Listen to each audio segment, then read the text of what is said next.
The air in Montecito was unusually still that night, almost as if the coastal winds themselves were holding their breath. Behind the grand gates of the Sussex estate, all was not well.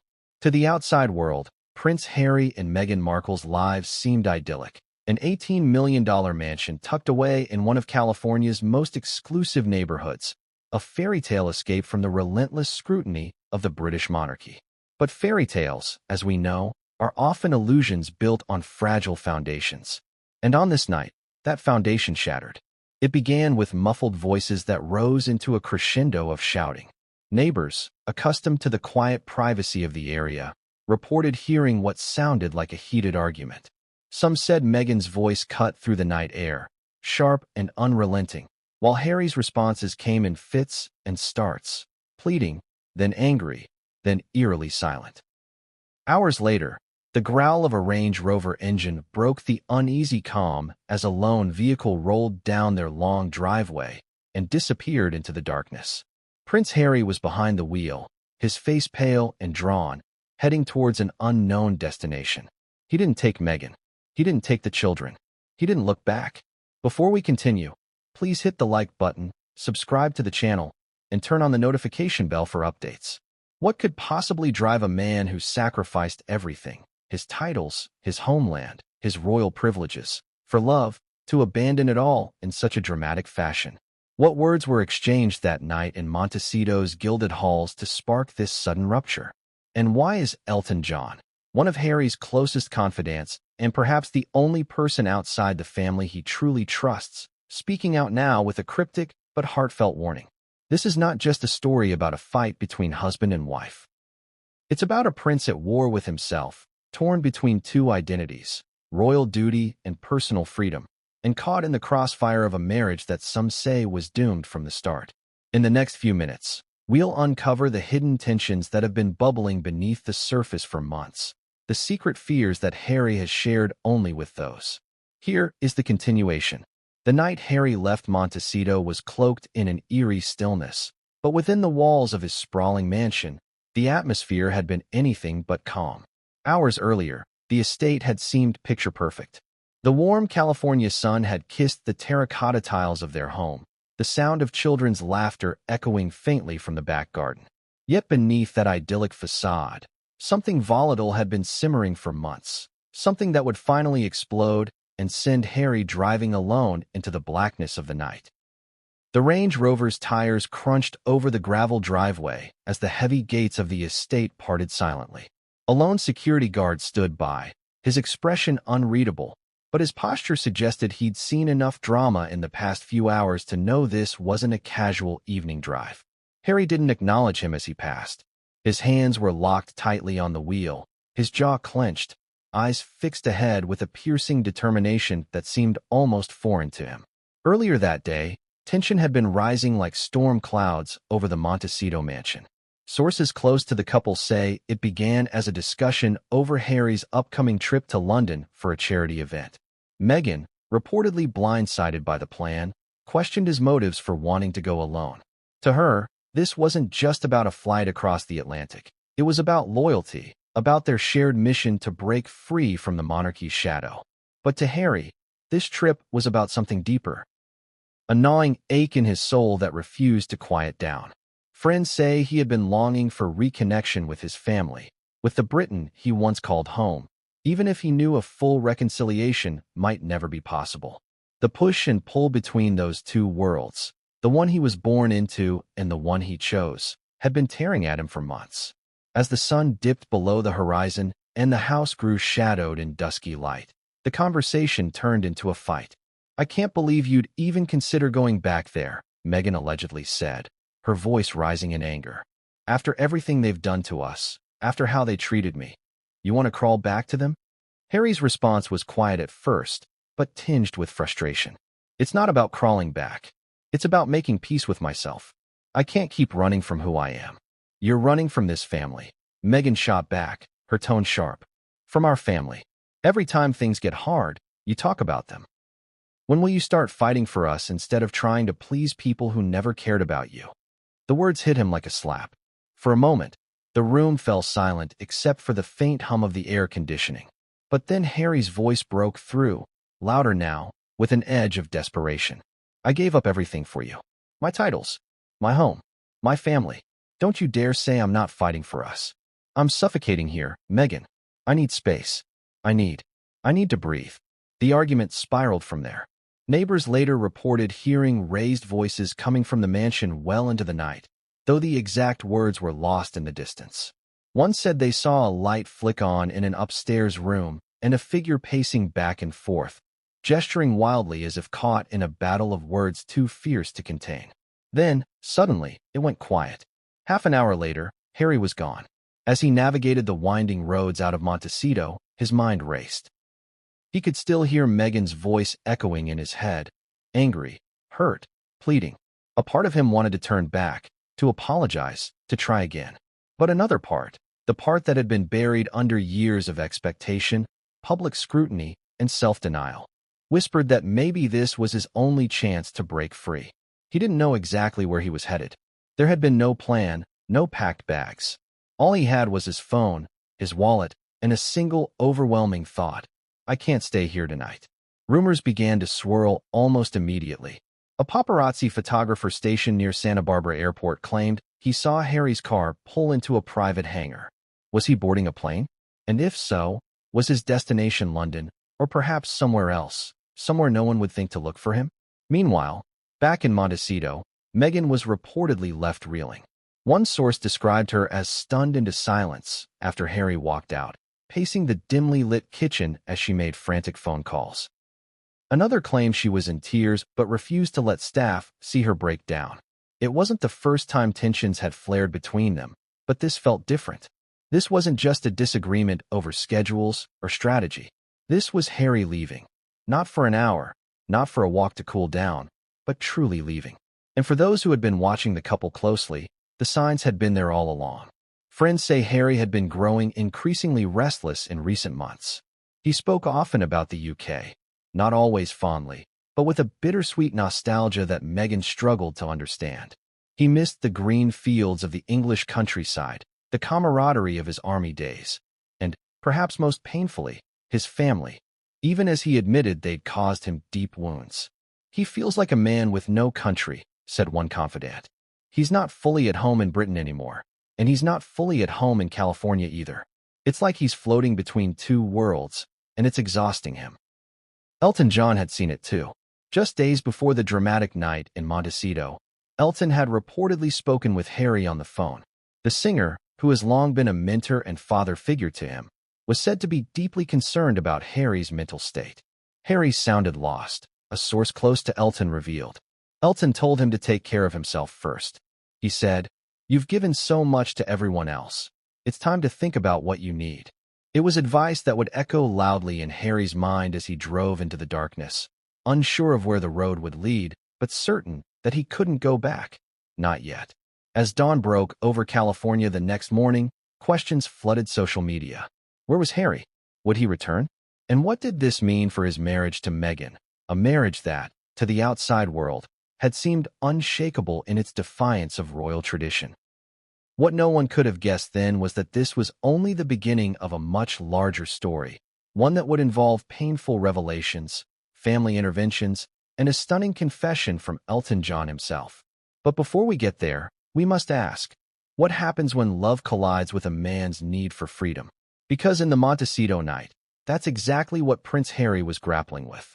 And his choice, to leave everything behind, even if only for a moment, may have changed his life forever. Elton John has always been more than just a music legend.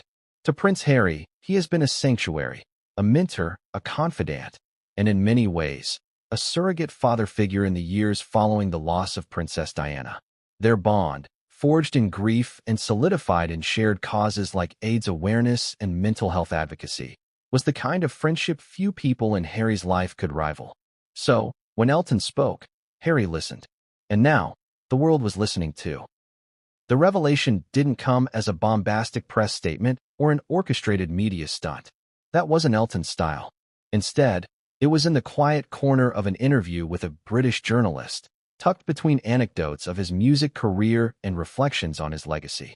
Yet, the words he uttered sent shockwaves across continents. I love Harry deeply. Elton began, his voice measured yet tinged with sorrow. But I fear he's losing himself. He's been trying to be everything for everyone. A husband, a father, a public figure, a son in exile. At some point, a man has to decide if he's living his life for himself or for others. The interviewer pressed him further, sensing there was more beneath Elton's carefully chosen words. And then came the line that lit up headlines worldwide. I told Harry, you can't pour from an empty cup. If you don't take care of your own heart, you'll have nothing left to give. The comment was cryptic, but for those attuned to Harry's world, it spoke volumes. What did Elton know? Insiders suggest that in the days leading up to Harry's dramatic departure from Montecito, he had confided in Elton during a late-night call. Harry, they say, was uncharacteristically emotional. He spoke of feeling trapped in a cycle of arguments and misunderstandings, of longing for the simplicity of his old life, and of the crushing weight of public scrutiny that seemed to follow him wherever he went, even in the supposedly safe haven of Montecito. Elton didn't tell him what to do. One source close to the singer revealed. He's not that kind of friend. But he did urge Harry to stop and think about what he needed. Not what Meghan wanted, not what the public expected, not even what his family in Britain might hope for. Just Harry. For the first time in years, Harry needed to ask himself, who is he really living for? For Harry, those words struck a nerve. He'd spent much of his life carrying the weight of other people's expectations, first as the spare to his brother William's heir, then as the wild child of the royal family, and later as the husband determined to shield Meghan from the very forces that he believed destroyed his mother. But in trying to protect everyone else, had he lost sight of himself? Elton John understood that struggle better than most. His own battles with addiction, self-destruction, and ultimately redemption gave him a unique perspective on Harry's predicament. He knew what it meant to hit rock bottom and to claw your way back, one painful truth at a time. And so, when Harry poured his heart out on the phone, Elton didn't sugarcoat his advice. You're tired, Harry, Elton reportedly said. I can hear it in your voice. You've been running so fast for so long. You don't even know what you're running from anymore. You've got to stop. You've got to breathe, or you'll lose yourself entirely. Those words haunted Harry in the days that followed. Back in Montecito, Meghan was busy with meetings and phone calls, balancing her philanthropic commitments with brand deals and interviews. To her, their move to California had been a triumph, a chance to escape the rigid confines of royal life and build a new legacy on their own terms. But for Harry, the glitter of Hollywood never quite filled the void. Elton's like a lighthouse to him, said one mutual friend. When Harry feels lost, he looks to Elton for guidance. And this time, Elton told him something no one else had the courage to say. It's okay to admit you're unhappy. It's okay to want something different. Different. The word echoed in Harry's mind during sleepless nights. Was he truly happy in Montecito? Was this the life he wanted for his children? And if not, what was he willing to risk to find peace? The night of the fight, those questions finally came to a head. As Meghan pressed him about his plans to return to London, even temporarily, Harry snapped. I don't even know who I am anymore, he reportedly shouted, his voice breaking. I'm not a prince. I'm not a soldier. I'm not even a husband right now. I'm just lost. Meghan, caught off guard, fired back. You're not lost, Harry. You're scared, and you think running back to them will fix it. But it won't. They'll destroy you all over again. But Harry wasn't so sure. Later that night, alone in his study, Harry picked up his phone and stared at Elton's number. For a brief moment, he considered calling, desperate for the reassuring cadence of his friend's voice. But something stopped him. Perhaps it was pride. Perhaps it was the realization that only he could answer the questions swirling in his heart. When Harry finally walked out of the house, he didn't slam the door. He didn't say goodbye. He just left. The next morning, Elton John's cryptic comment hit the news cycle. The timing was uncanny. Was Elton trying to send Harry a message through the press? Or was it merely a coincidence? One that fanned the flames of speculation even higher? Regardless, the world was now watching. Journalists camped outside Elton's Windsor estate, hoping for a glimpse of Harry. So far, there had been no sightings, no statements, no clues as to where the prince had gone. But the connection between the two men was undeniable, and many believed Harry had sought refuge with the one person who truly understood him. Elton has always been Harry's safe space, said a royal biographer. When Diana died, Elton was there. When Harry decided to leave the royal family, Elton supported him. It wouldn't surprise me if Harry went to him now, seeking advice, or even shelter. And yet, even Elton's advice could only go so far. Because at the end of the day, Harry's dilemma was not one that any friend could solve for him. Could he find a way to reconcile his past with his present? Could he rebuild a marriage that seemed increasingly fragile under the weight of expectation? Or was this the beginning of a painful but necessary separation, not just from Meghan, but from the life they had built together? As one former Palisade put it, Harry has always struggled to find his place in the world. The tragedy is, he thought he found it with Meghan. But now he's realizing the truth. You can't escape yourself, no matter how far you run. And in the stillness of Elton John's estate, or wherever Harry had gone, those words likely echoed louder than ever. The Montecito estate had never felt so cold. Even in the warm glow of the California sunset filtering through floor-to-ceiling windows, the atmosphere inside was icy. For hours, Harry and Meghan had been circling each other like two opposing forces, each too exhausted to retreat, but too proud to surrender. Words had been exchanged that could never be taken back, words sharp enough to cut through even the strongest bonds. It started innocently enough that afternoon, as they sat in their sun-drenched kitchen sipping coffee. Meghan was scrolling through her phone, responding to emails about an upcoming event, while Harry sat opposite her, his brow furrowed, staring out at the manicured garden where Archie was playing with his nanny. "I've been thinking," Harry began cautiously, his voice low but steady. Meghan didn't look up, murmuring, "About what?" "About London. About going back. At least for a while." That made her pause. Slowly, she lowered her phone and fixed her gaze on him. Going back? For what? For the Invictus Games planning meetings. And maybe to see my father. And William.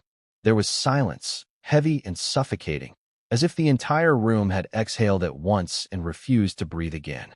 Meghan's expression shifted almost imperceptibly. Her lips pressed into a thin line, her eyes narrowing slightly. "We talked about this, Harry," she said finally, her tone deceptively calm. "You don't need to keep proving yourself to them. They made their choice. They pushed us out." Harry took a deep breath. "But they're still my family." "Your family?" Meghan's voice rose slightly, a note of disbelief creeping in. "What about this family? Me, Archie, Lilibet. Are we not enough for you anymore?" Harry flinched at the accusation, his fingers drumming nervously on the tabletop. "That's not what I'm saying. I love you. I love the kids. But I can't keep cutting parts of myself off to make this work. I'm suffocating, Meghan. I feel like I don't even recognize myself anymore." Meghan leaned back in her chair, crossing her arms. "Oh, so now this is my fault. Because I've been the one trying to keep us afloat. I've been the one dealing with the endless criticism, the betrayal, the constant fight for our reputation. And you want to run back to the people who destroyed us." Her voice was trembling now, but it wasn't clear if it was from anger or fear. Harry stood abruptly, pacing the length of the kitchen. "This isn't about running back. It's about finding balance. I gave up everything for you, Meghan. I turned my back on my country, my family, my duty. But if I lose every part of who I am, then what's left of me?" Meghan rose to her feet too, her hands trembling as she gripped the edge of the counter. "You're not the only one who sacrificed, Harry. I gave up my career, my friends, my peace of mind. I've been vilified in the press, branded a villain, and I stayed, for you, for us. And now you're telling me you want to go back." Harry's face contorted with frustration, his voice breaking as he shouted, "Because I don't know where else to go." The words hung in the air, raw and jagged, and for a moment neither of them spoke. Archie's laughter drifted faintly from outside, a cruel reminder of the innocence that stood between them. Meghan's eyes glistened, but she didn't let the tears fall. Instead, her voice softened to an almost dangerous calm. "You need to make a choice, Harry. You can't have both worlds. You can't keep one foot in their life and one foot in ours. It's tearing us apart." Harry's shoulders slumped, the weight of years of pressure and expectation pressing down on him. "Maybe it already has," he whispered. That was the moment. The moment something broke between them, not with a bang, but with the quiet devastation of a fracture too deep to heal instantly. Meghan turned away, her hands gripping the edge of the sink as if to steady herself. Harry stared at her back, willing her to turn around, to say something, anything, that would undo the damage. But no words came. Hours later, Harry would replay that conversation in his mind as he packed a small bag in silence. He didn't take much, just the essentials. A change of clothes, his passport, his phone. As he slipped out of the house, he caught one last glimpse of Meghan standing at the window of their bedroom. She didn't move. Neither did he. Then he was gone. Neighbors later spoke of seeing Harry's SUV heading down the narrow Montecito roads just before midnight.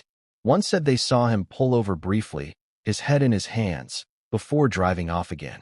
Where he was going, no one knew, not even Harry himself. Insiders close to the couple say this wasn't the first fight, but it was the most devastating. For months, the pair had been struggling to reconcile their differing visions for the future. Meghan, determined to cement their status as global influencers and activists, had thrown herself into work with unrelenting energy. Harry, on the other hand, craved simplicity. He longed for quiet mornings, for days spent with his children, for a life that felt real and unburdened by constant public attention. But their worlds kept colliding. Friends of the couple describe Harry as a man torn in two. One confidant revealed, "Harry has been wrestling with guilt. He feels he betrayed his family by leaving, but he also feels he betrayed Meghan by not fully committing to this new life. He's caught between who he was and who he thinks he needs to be." And Meghan? Sources say she felt blindsided by Harry's emotional retreat. To her, this wasn't just about Harry visiting London. It was about reopening wounds she had spent years trying to heal. Meghan fears that going back, even for a short visit, will undo everything they've built, said one insider. She sees it as a step backward, not forward. Yet for Harry, the step backward might be the only way to move forward. As dawn broke over Montecito the next morning, Meghan remained inside the house, her phone clutched tightly in her hand. She hadn't called him. Not yet. Perhaps she didn't know what to say. Perhaps she was waiting for him to call first. But Harry's phone remained silent too. In the silence of his car, as Harry drove aimlessly through the dimly lit streets of Montecito, his thoughts were anything but still. They clattered and crashed in his mind like waves in a storm, each one more overwhelming than the last. He didn't know where he was going. He only knew he had to get away. Away from the house, away from the arguments, away from the crushing sense of failure that had become a permanent fixture in his chest. This wasn't the first time Harry had felt this way. For months, maybe even years, there had been an ache deep inside him. It wasn't loud or dramatic. It was quiet, persistent, like a dull throb that refused to subside. On the surface, he had everything. A beautiful wife, 2 healthy children, a sprawling home nestled in one of California's most luxurious neighborhoods. But late at night, when the house was silent and the world outside was asleep, Harry often lay awake staring at the ceiling, gripped by a gnawing emptiness he couldn't explain. He missed home, not just the UK, but a sense of belonging, of familiarity. He missed the wet chill of English mornings, the comforting sound of rain against old windows, the subtle camaraderie of his former military days. He even missed the rituals of royal life, as much as he had despised them at the time. The ceremonial routines, the crowds waving Union Jacks, the sense of purpose that came from knowing where he fit in the world. In California, he had struggled to find that same sense of identity. Hollywood was dazzling and ambitious, but it wasn't him. Meghan thrived here, surrounded by creatives, influencers, and power brokers. She moved with grace through boardrooms and galas, her mind buzzing with ideas and strategies to build their brand. But Harry often felt like a ghost drifting through her world. Welcomed, yes, but never fully at home. He had tried to carve out his own space in this new life. The Invictus Games had been his passion, a project that gave him a sense of purpose. But even that, he feared, was slipping away. Sponsors were harder to secure than expected, and media coverage often focused more on his marriage than the veterans he was trying to help. Behind closed doors, Harry began confiding in a small circle of trusted friends. To them, he admitted feeling adrift and hollow. He spoke of panic attacks that left him breathless, of nightmares that jolted him awake, sweaty and trembling. Even in therapy, which Meghan had encouraged from the start, Harry struggled to articulate what was wrong. "I don't know who I am anymore," he had once told his therapist in a rare moment of vulnerability. "I'm not a prince. I'm not a soldier. I'm not even sure I'm a good husband. I'm just lost." These feelings were compounded by his strained relationship with his family in the UK. Every conversation with his father seemed to end in awkward silences or veiled criticisms.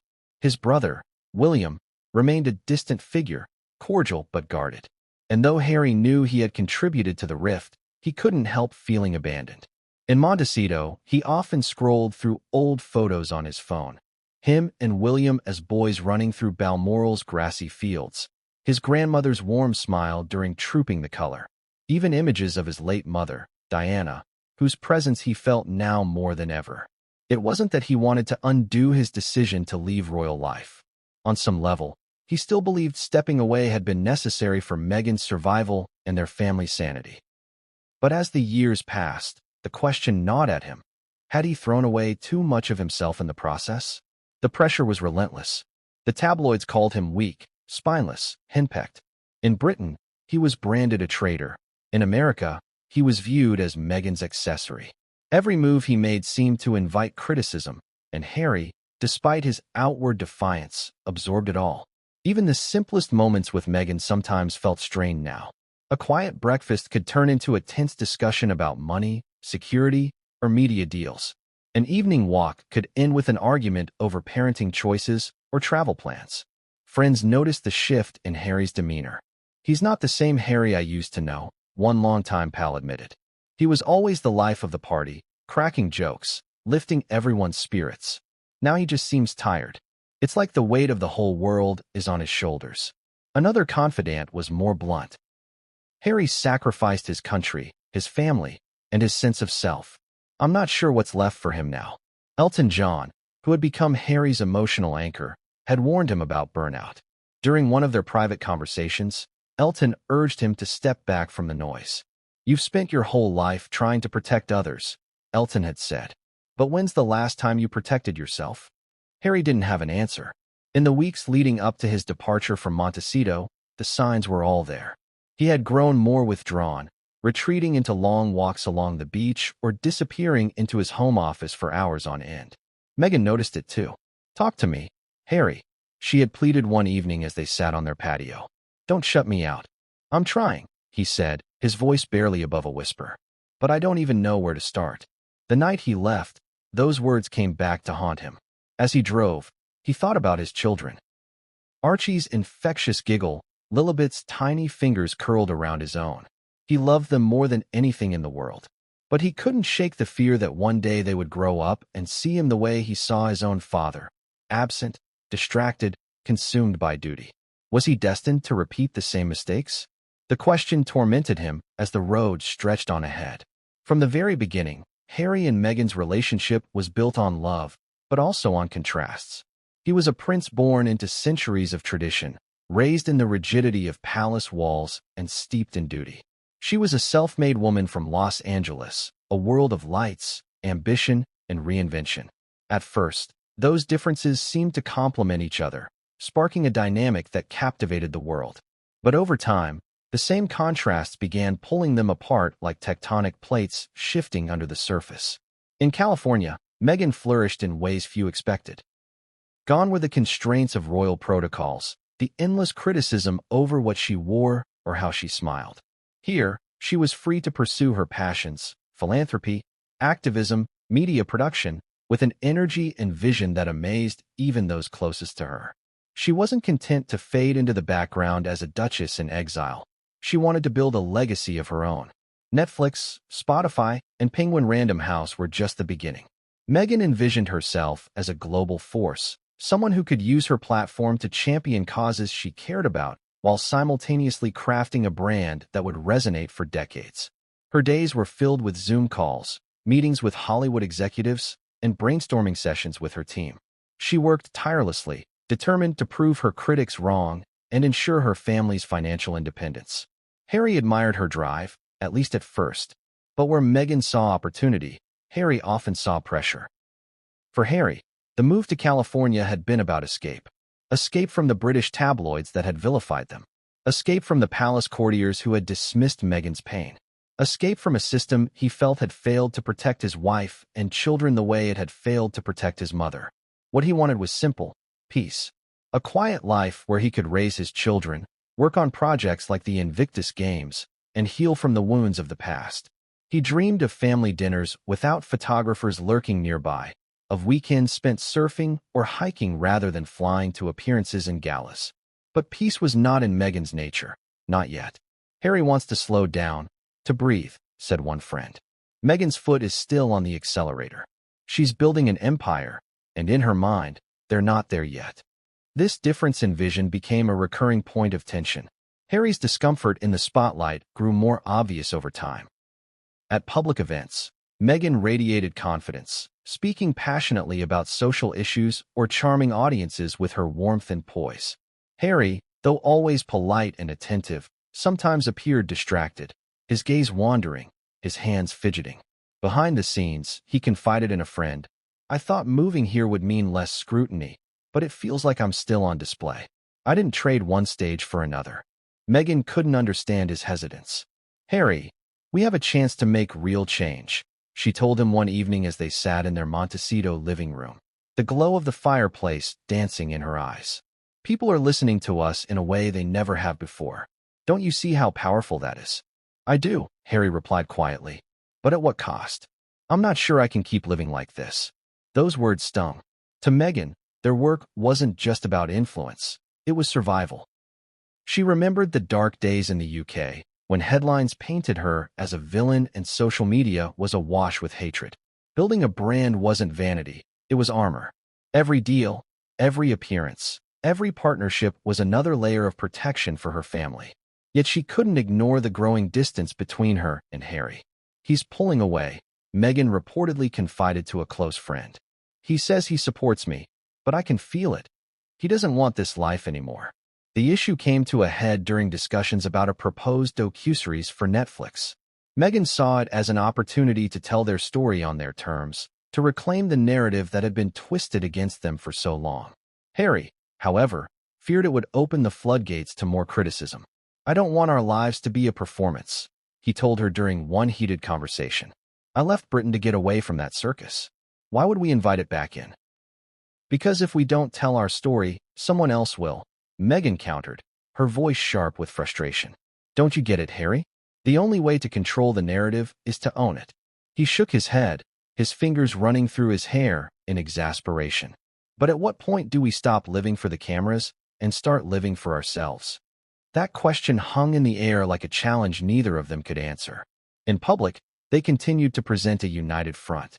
Photographers caught them walking hand in hand through Montecito, smiling and waving.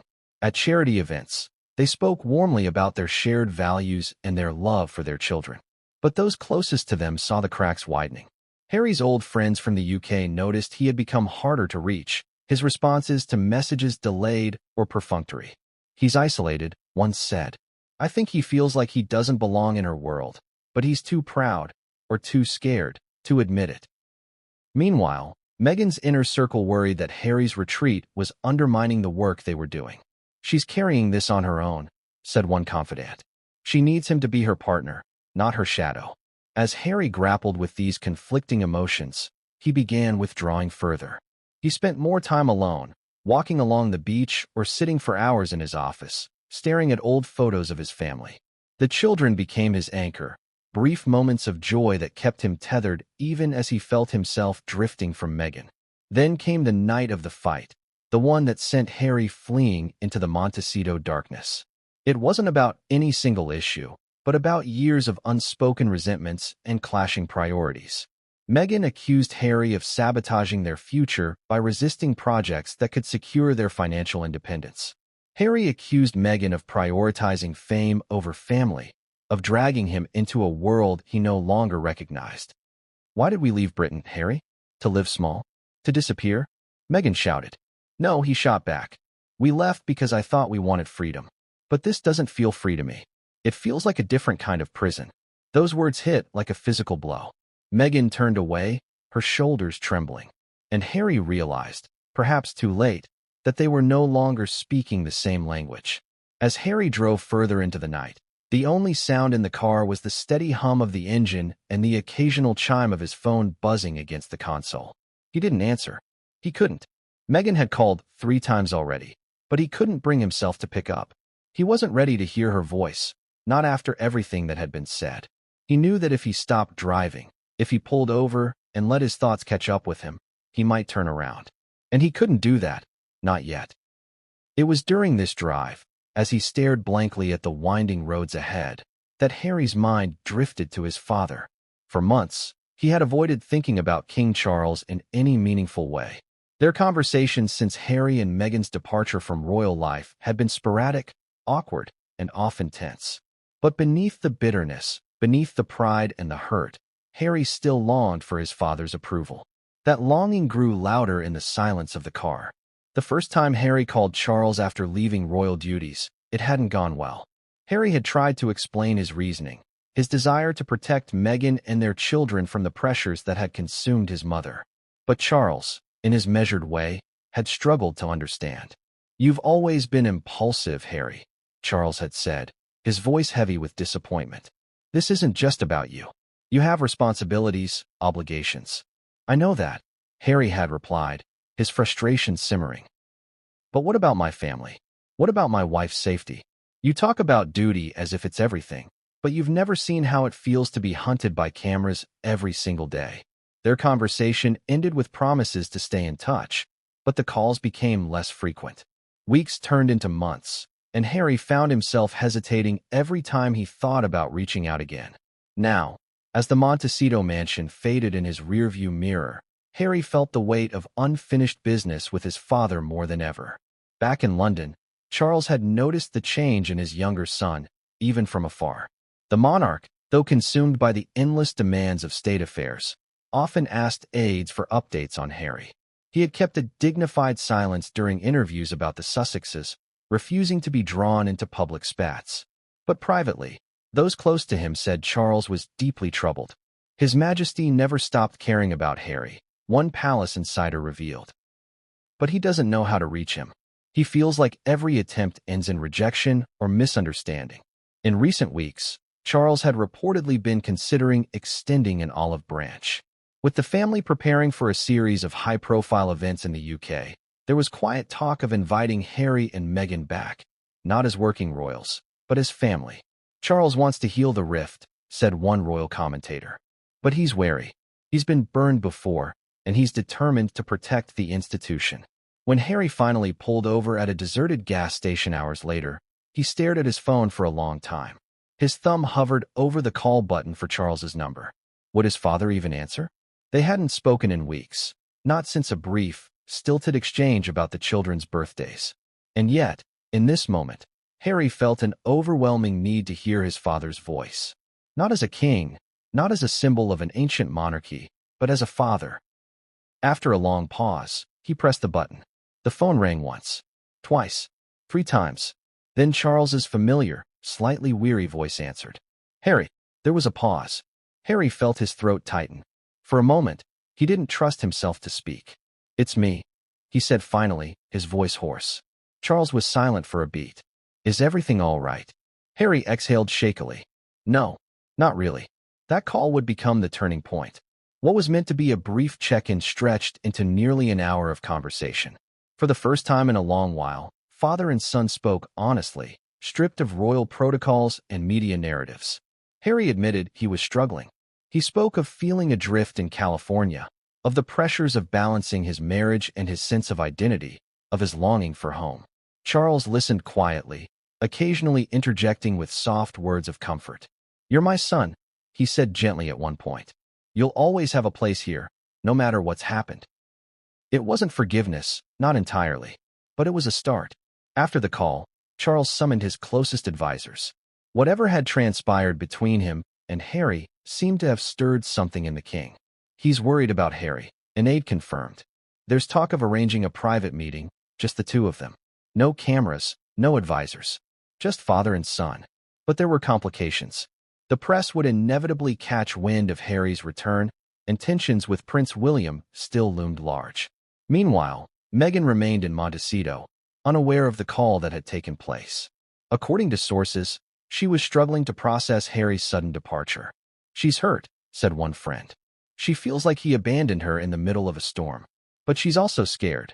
Scared that if he reconnects with his family, he won't come back." For Meghan, Harry's distance wasn't just emotional, it was existential. So much of their life in America had been built on the narrative of togetherness against the world. What would happen if Harry decided he wanted something different? In the days that followed, speculation grew. Reports surfaced that Harry had been seen at a private estate near Windsor, a property linked to one of his father's trusted friends. Photographers staked out Heathrow Airport, hoping to catch a glimpse of the prince returning to UK soil. And then came the bombshell. Palace sources confirmed that King Charles had extended a personal invitation to Harry for a reconciliation meeting. The invitation didn't include Meghan. "Charles wants to speak to Harry alone," one insider explained. "He believes that for any progress to be made, they need to clear the air as father and son before involving anyone else." As Harry weighed the invitation, he felt torn. Part of him wanted to seize the chance to rebuild bridges, to reconnect with the family he still loved despite everything. But another part feared the conversation would dredge up old wounds, leaving him more conflicted than before. And then there was Meghan. Would she see this as a betrayal? Or would she understand that Harry's need for closure had nothing to do with abandoning her? These questions swirled in his mind as he sat alone in a quiet countryside cottage lent to him by a friend. For King Charles, the stakes were just as high. "He's a father first and a monarch second," said a royal historian. "But he also knows the eyes of the world are on him. Any misstep could inflame the situation further." As preparations for the meeting quietly began, the royal family braced for what could be either a step toward healing or the final crack that shattered everything. The Montecito mansion was silent now, save for the faint sound of the ocean waves crashing against the distant cliffs. Meghan stood in the dimly lit hallway, her bare feet pressed into the cool marble floor as she stared at the empty driveway beyond the window.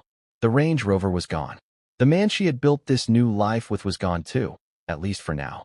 She felt hollow. Not angry, not yet. Just hollow. Earlier that evening, the fight had left her shaken. Harry's words echoed in her mind like a haunting refrain. "I'm suffocating, Meghan. I need space. I need to breathe." She couldn't remember the last time she had seen that look in his eyes, the combination of desperation and defiance, like a man pushed to the edge of a cliff. Part of her wanted to call him again, to beg him to come home, to tell him they could work it out if only he would talk to her. But another part of her, the part that had grown strong from years of surviving public hatred and private heartbreak, told her to stay still. Let him come to you, she thought. Don't chase him. Yet the silence was unbearable. Meghan wasn't used to being left behind. Throughout her life, she had been the one to leave jobs, relationships, places that no longer served her. She had always been in control, always the one steering her destiny. But Harry's departure tonight felt different. It wasn't about control. It was about fear. Fear that she might lose him. Fear that all the sacrifices they had made, theirs and hers, had been for nothing. As the hours crept by, Meghan wandered the halls of their Montecito home, her phone clutched tightly in her hand. She kept expecting to hear it ring, to see Harry's name flash across the screen. But there was nothing. She called her mother, Doria, but didn't say much. Just that Harry had gone for a drive after an argument. Doria, calm as ever, told her to give him space. Men need to feel like they're making their own choices, Doria said gently. He'll come back to you, Meghan. He loves you. Meghan wanted to believe that. She needed to believe that. To the outside world, Meghan had always seemed unflappable. Critics called her calculating. Supporters called her strong. But few understood the pressure she had lived under since marrying Harry.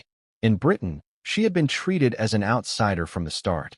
An American, a divorcee, a biracial woman breaking centuries of royal tradition. The British tabloids had picked her apart piece by piece, mocking her every gesture, every word, even her family. Meghan had fought back in her own way.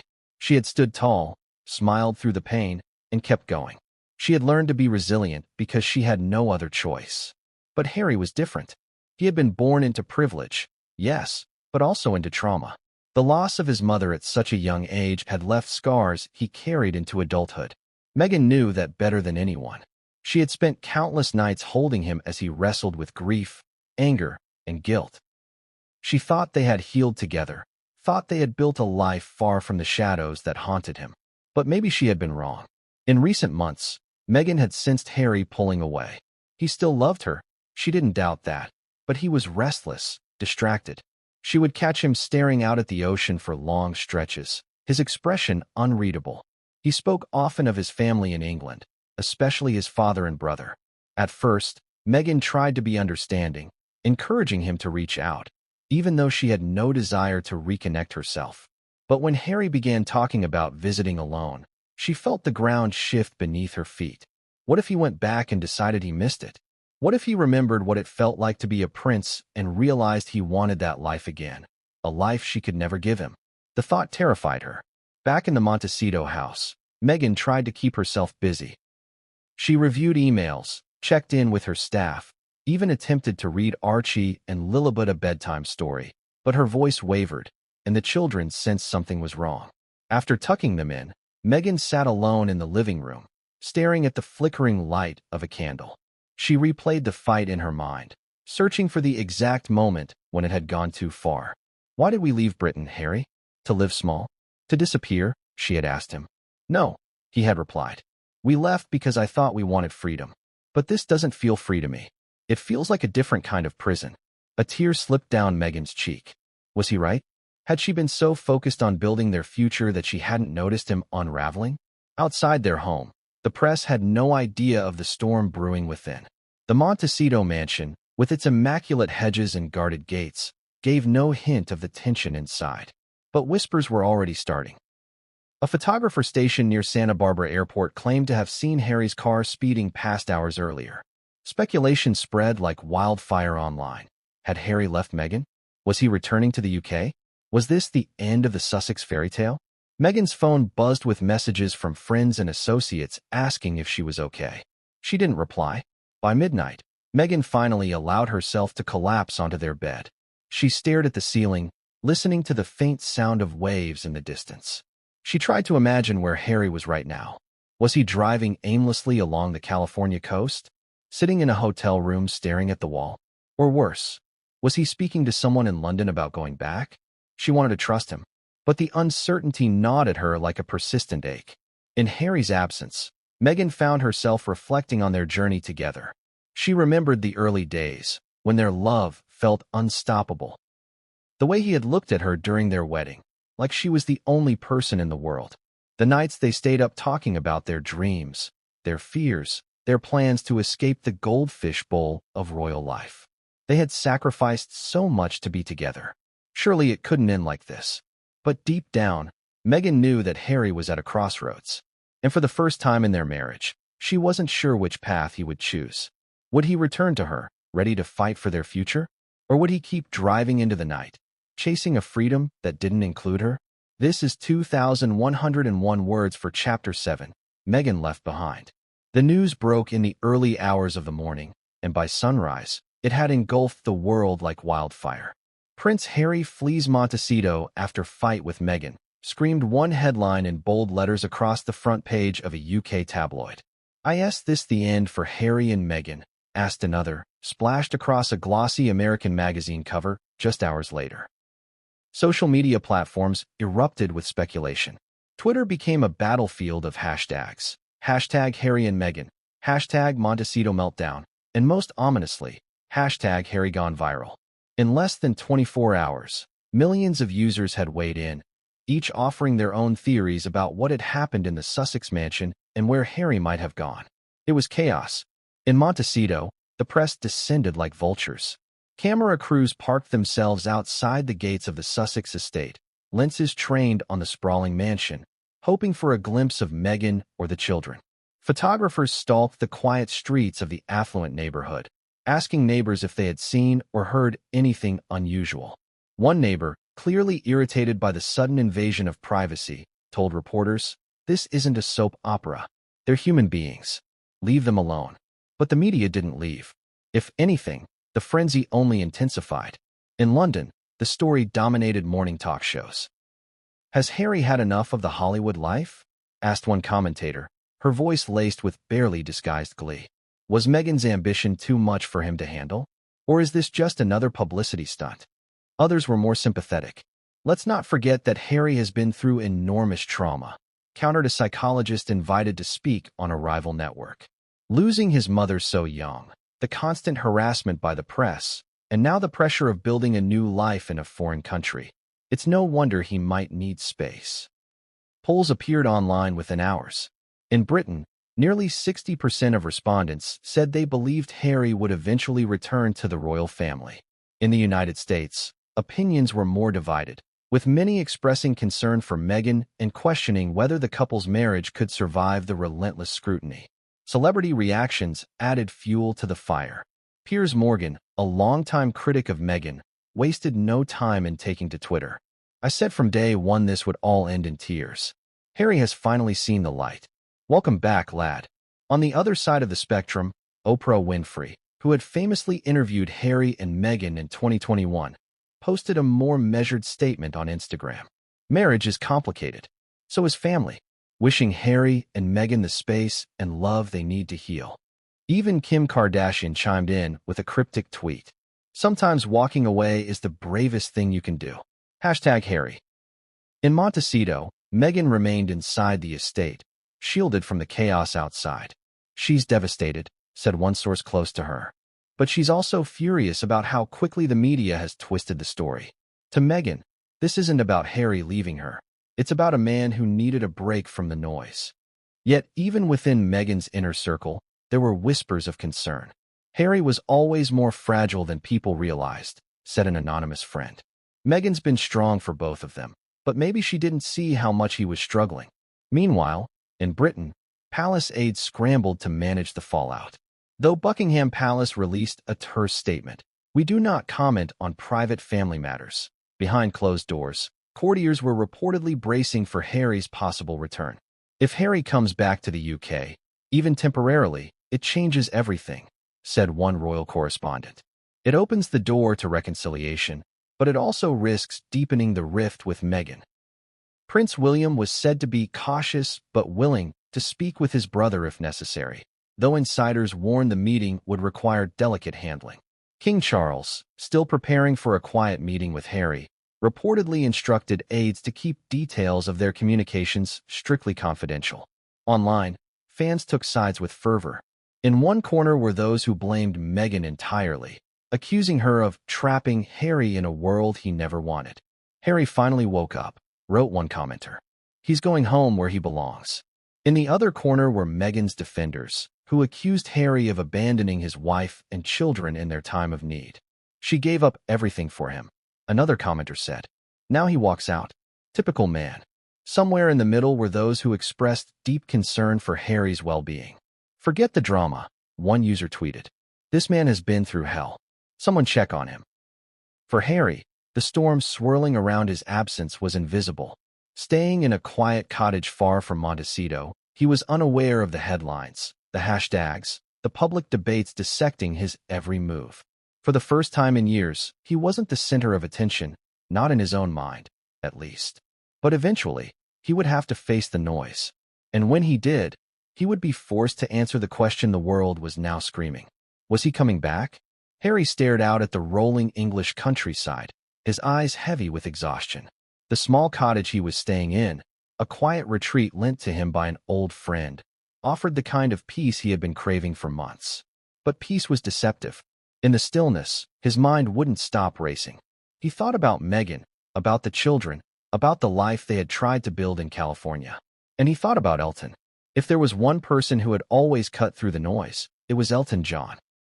For as long as Harry could remember, Elton had been there, at the most painful moments, at the most joyous milestones, and now, in what might be the most confusing period of his life. Their friendship had started years ago, forged in the shared grief of Diana's death. Elton had been a rock for Harry during his turbulent teenage years, gently guiding him away from self-destruction and reminding him of his mother's legacy. "He's more than a friend," Harry once told a confidant. "He's family." So when Harry disappeared from Montecito, it was no surprise that Elton called. "Where are you, lad?" Elton's familiar voice crackled down the line. "I'm in the UK," Harry replied softly. "Needed to get away for a bit." There was a pause. "And Meghan?" "She's She's back in Montecito.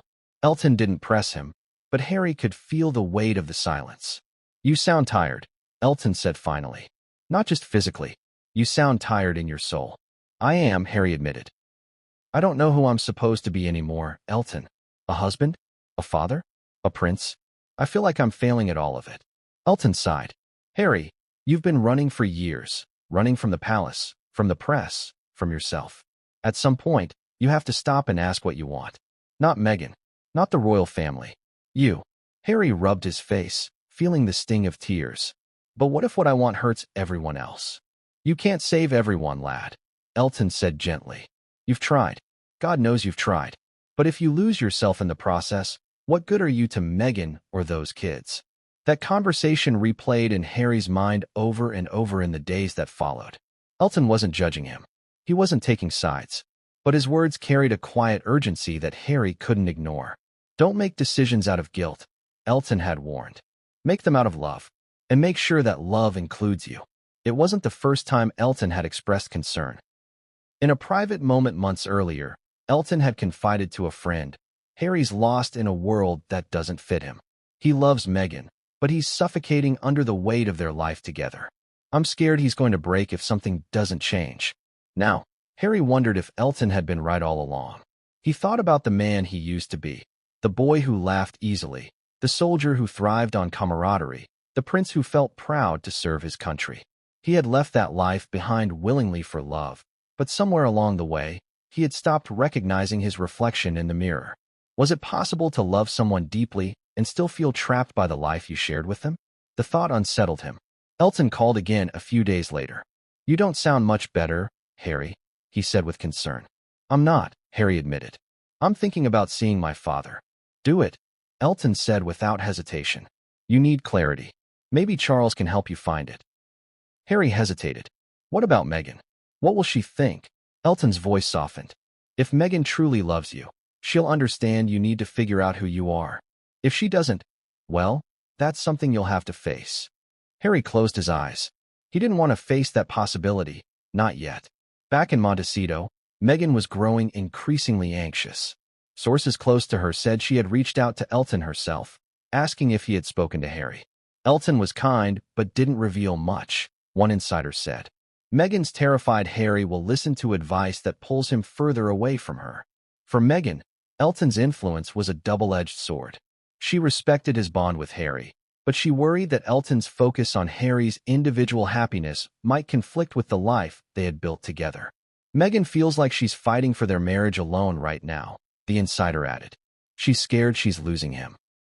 Meanwhile, Elton kept his own counsel, refusing to fuel speculation in the press.